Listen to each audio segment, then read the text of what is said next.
ಕುರುಕ್ಷೇತ್ರ. ಪಾಂಡವರು ಕೌರವರ ನಡುವೆ ರಣರೋಚಕ ಕಾಳಗ.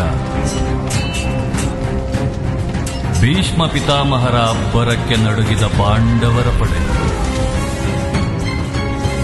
ಧರ್ಮ ಸಂಸ್ಥಾಪನೆಗೆ ಶ್ರೀಕೃಷ್ಣನ ಮುಂದೆ ಇದ್ದ ಅಸ್ತ್ರ. ಇತಿಹಾಸದ ಬಗ್ಗೆ ಕೇಳಿಸ್ಕೊಳ್ಳೋದಕ್ಕೆ ಬಹಳ ಚೆನ್ನಾಗಿರುತ್ತೆ, ಆದರೆ ಅದನ್ನು ಅನುಭವಿಸಿದವ್ರಿಗೆ ಮಾತ್ರ ಅದರ ಆಳ ಎಷ್ಟು ಅಂತ ಗೊತ್ತಾಗೋದು.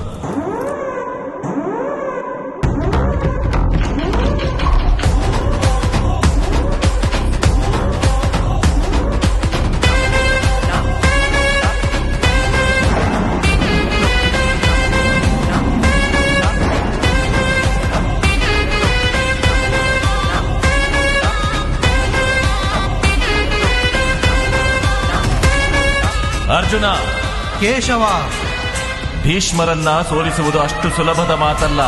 ಇದಕ್ಕೆ ಪರಿಹಾರ ಏನು ಕೇಶವ?